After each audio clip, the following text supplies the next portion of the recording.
देवास के किराना व्यापारियों द्वारा खाद्य तेल सहित अन्य किराना सामग्री की कालाबाजारी पर अंकुश लगाने की मांग संस्था कृपालू परिवार के लोगों ने की है। संस्था कृपालू परिवार का एक प्रतिनिधि मंडल देवास कलेक्टर से मिला और उन्होंने कालाबाजारियों पर रासुका जैसी कार्यवाही करने की बात कही। संस्था कृपालू परिवार का एक प्रतिनिधि मंडल देवास कलेक्टर चंद्रमौली शुक्ला से मिला। प्रतिनिधि मंडल सुमेर सिंह ठाकुर ने बाजार में बेची जा रही सामग्री के भाव और जीएसटी रिटर्न में दाखिल करने में संलग्न किए जा रहे भाव में भिन्नता की बात कही। प्रतिनिधि मंडल का कहना था कि जो लोग किराना सामग्री की कालाबाजारी कर रहे हैं उनके ऊपर रासुका जैसी सख्त कार्यवाही की जाए। एक तरफ समूचा देश कोरोना जैसी वैश्विक महामारी से जूझ रहा है। देश के कई प्रांतों में, मध्य प्रदेश के तमाम जिलों में लॉकडाउन लगा हुआ है। लॉकडाउन को लंबा समय हो गया है।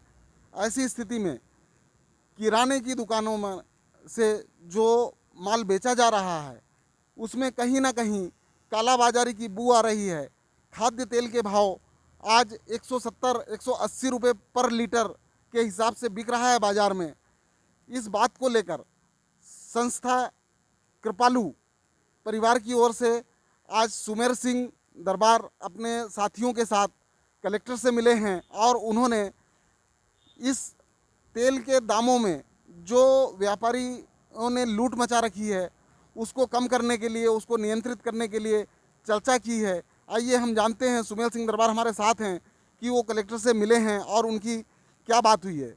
दरबार, क्या बात हुई है आपकी आज? जैसा कि इस वैश्विक महामारी में जहां सब लोग सेवा में लगे हुए हैं, कहीं ना कहीं उस सेवा को लोग समर्पित भी हैं, पर कुछ लोग जो हैं व्यापारीगण, मैं नाम नहीं लेना चाहता हूं, पर कहने के जो व्यापारी लोग हैं जो तेल, शक्कर और कई तरह की जो किराने का जितना भी व्यवसाय है, किराने का जितना भी सामान है, वो बड़ी मात्रा में और ऊंचे दामों पर एमआरपी से ऊपर दिया जा रहा है। ना ही उन्हें बिल दिया जा रहा है। जैसा कि मैं 3-4 दुकानों पे भी गया था, मेरे द्वारा तेल के डिब्बे मंगवा गए थे, करीब 2400-2500, कोई 2700 दे रहा है। तो मेरी माननीय कलेक्टर महोदय से चर्चा हुई है कि उनके इस मामले को उनके संज्ञान में लाने के लिए उन्हें अवगत भी कराया है। माननीय कलेक्टर साहब ने कहा है कि मैं इस पर जरूर विशेष ध्यान दूंगा और कहीं ना कहीं जो गुपचुप तरीके से जिस तरह से किराना का सामान बिक रहा है, इसको कहीं ना कहीं इस पर लगाम भी कसी जाएगी और कहीं ना कहीं व्यवस्थित, अगर इस तरह से अगर कोई पाई जाती है कहीं ना कहीं बेचते हुए या किसी प्रकार से कुछ मामला कुछ संज्ञान में आता है उनके, तो उनके ऊपर तुरंत कार्रवाई की जाएगी, एफआईआर दर्ज की जाएगी। माननीय कलेक्टर महोदय साहब ने बोला है।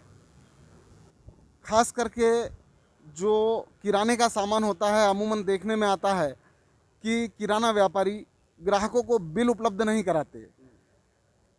इस मामले को लेकर भी आपकी कुछ चर्चा हुई है?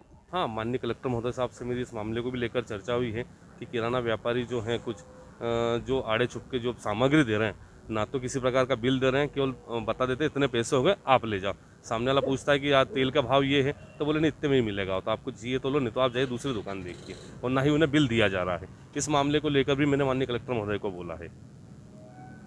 क्या जीएसटी के बिलों में और जो है बाजार के भाव में भिन्नता रहती है? इस मामले में भी कुछ चर्चा हुई है आपकी? हाँ, इस मामले में मेरी चर्चा हुई है। जीएसटी और इन दोनों मामले में जीएसटी से 1.5 गुना ज़्यादा पैसा ले रहे हैं, जो जीएसटी के हिसाब से जो इनको देना चाहिए उसमें 1.5 गुना लगा कर ये कहीं ना कहीं आम नागरिकों से वसूला जा रहा है।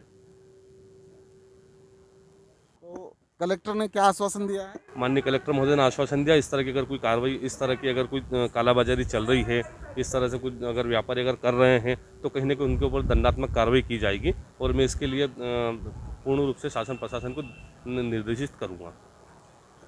तो ये थे हमारे साथ सुमेर सिंह ठाकुर, जिन्होंने बताया कि आज इन्होंने जो कलेक्टर से चर्चा की है। मैं आपको बताना चाहूँगा, हमारे दर्शकों को बताना चाहूँगा कि खास करके इन्होंने कलेक्टर को इस बात से भी अवगत कराया है कि जो व्यापारी हैं वो ग्राहकों को, उपभोक्ताओं को तो बिल नहीं देते, लेकिन जो वो अपने त्रैमासिक रिटर्न जो होता है जीएसटी का, उसमें जो बिल सबमिट किया जाता है उसमें दरें काफ़ी कम होती हैं, लेकिन जो वो ग्राहकों को उपलब्ध कराते हैं, ग्राहकों को जो बेचते हैं सामग्री, उसमें 1.5 गुना ज़्यादा तक रेट लिए जाते हैं। तो कहीं ना कहीं सुमेर सिंह ठाकुर जी ने कलेक्टर को इस बात को भी अवगत कराया है कि जीएसटी में इनके द्वारा जो बिल सबमिट किए जाते हैं उसकी भी जांच कराई जाए और इस तेल सहित जो तमाम किराना सामग्री हैं उस पर जो कालाबाजारी हो रही है उस पर रोक लगाई जाए। दिलीप मिश्रा, डिजियाना न्यूज़, देवास।